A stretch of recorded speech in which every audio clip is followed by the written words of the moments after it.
Hey everyone, welcome back to 996 to Howl. Utah loses 4-1 to the Edmonton Oilers, bringing their losing streak up to 5. This game, definitely the deck was stacked against the Utah Hockey Club on the road, back-to-back, facing Connor McDavid and the Edmonton Oilers on New Year's Eve. You have your backup goaltender in net with only 9 games of NHL experience, and right before puck drop, the captain, Clayton Keller, misses the game due to an illness. Other than breaking his leg, Keller has only missed 4 games in 8 seasons. This guy's a beast. He rarely misses games, so definitely uncharted territory for this group of forwards that Utah has. O'Brien draws into the lineup. Haven't seen him in like 30 games. And honestly, he was probably one of the best forwards in this game for the Utah Hockey Club. Let's get into this game. Well, before we get into this game,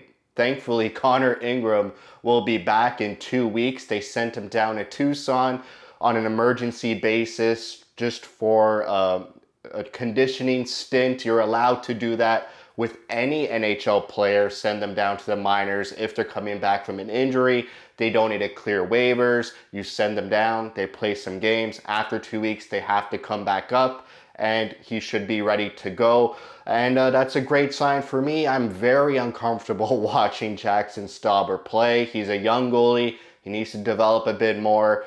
He's doing great things in Tucson when he was down there. Just very uncomfortable watching him. Looks like a street hockey goalie, not a big frame, a lot of open space I see when I watch Jackson Stauber. Hopefully he develops and becomes a number 1 goalie in his career. So let's get into it. O'Brien with one of the best chances in the game.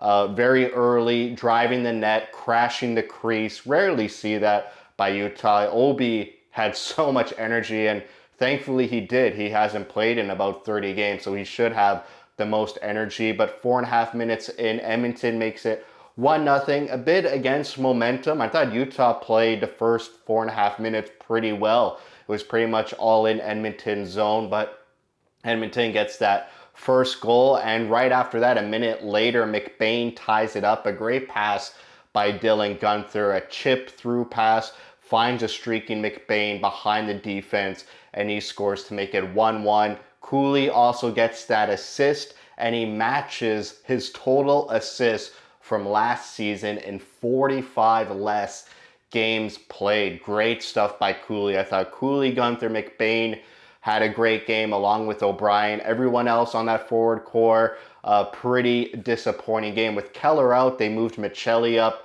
to the top line with Schmaltz and Hayden. O'Brien drew in with Bukestad, maybe Carcone, and I think Krause was with Stenlund and Kerfoot. I know this, maybe new fans don't. Schmaltz without Keller is never going to drive a line. He's a pure complementary player.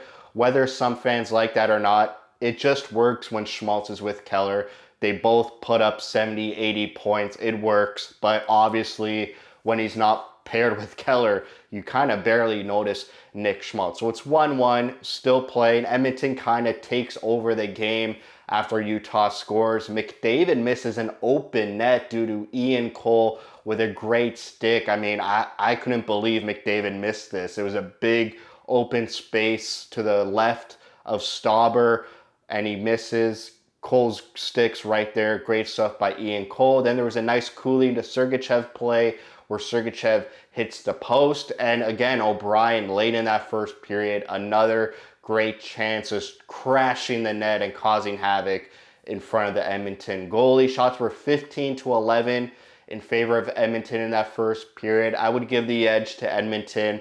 After Utah tied it up, it seemed like Edmonton really started to get their game going. And that continued in the second period. Utah on their heels the first half of that second period. I don't even think there was one skate that entered the Edmonton defensive zone. It was all Edmonton. They make it 2-1 on a 3-on-1 off a bad clearing attempt. It gets turned over right at the blue line. Edmonton has a 3-on-1. They make it 2-1. The very next shift, they make it 3-1. Just a puck that trickles through Stauber, trickles through a couple bodies. Earlier in that second period, before they made it 2-1 and 3-1, Stauber was just swimming in his crease, and thankfully Ian Cole had to deny a goal. Stauber, it's December in Edmonton. There's no swimming allowed. This guy was all over his crease, and his defense was bailing him out, but unfortunately they couldn't bail him out for too much longer. Just back-to-back goals and back-to-back shifts by Edmonton to make it 3-1. After they made it 3-1, Edmonton again hits the post. It was all Edmonton until finally Utah gets their own power play. About 8 minutes left in that second period. Sergachev hits the post on the power play. So that's 2 posts for Sergachev, and Michelli missed just an open net. It wasn't even saved by a defender, deflected by the goalie. It was Michelli all alone off to the side. Skinner so out of position. It was right there to make it 3-2, and he sends the puck over the net. A great opportunity missed by Michelli, and they go 3-1, down 3-1 into the third. They're outshot 17-6 in that second period. Another bad second period. They had a bad one against Dallas, against the Avalanche, a good one against Seattle, and again a bad one against Edmonton. They allowed 32 shots against through 2 periods, which is a season high for Utah. If you remember 3 games ago against Dallas, that was their career high, 27 shots against through 2 periods. Now it's up to 32. So Utah just in a bit of a rut. They go into third period. Sergachev denies a goal on a wraparound. They get another power play, Utah does, but they can't really convert. There was a short-handed breakaway by Edmonton, and they can't convert. Stauber saves it. It was like 6 minutes left in the third. Edmonton was just playing with their food. The crowd was doing the wave. The crowd was singing songs. Like, it was only a 2-goal lead, and the whole arena, Edmonton and the fans are like, yeah, this game's over. Utah has no business being this close in the game. And honestly, if this was a Vegas team, a Dallas team, an Avalanche team, I doubt the fans and the team of the Edmonton Oilers would be serenading and having a great time in the stands. It's a tight game, only 2 goals. A lot of things could happen in 6-7 minutes left in a game, but it just felt like Utah had no energy. They were tired. No one was really stepping up to break the game apart. Definitely missed Clayton Keller. Like I said, he was under the weather, sick. Maybe my sickness has come through the videos. The past 3 videos, I've been battling through it, so maybe I got Keller sick, so sorry for that. The game ends 4-1 on an empty netter. Utah outshot 38-27, 0 for 2 on the power play. Definitely could have used a power play goal there, but they were perfect on the PK, 3 for 3, 46% on the faceoffs.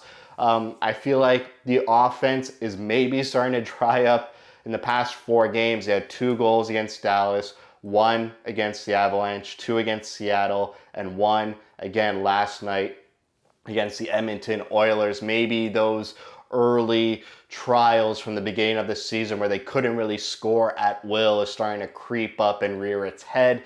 They're still on the road. They got Calgary and Dallas next. That Calgary game is a must-win game because Utah hasn't had any luck against the Dallas Stars, and I really don't think they're going to be able to win that game on the road against the Stars. But this Calgary game, I think that's a winnable game, and they really need to come out with energy and their legs and just win that game and grab 2 points in regulation. This game it reminded me of a rebuild game from the past 3 seasons.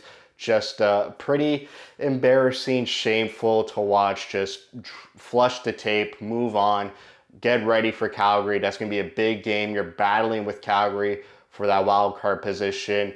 Just find a way to do it, and hopefully Keller's back in the lineup.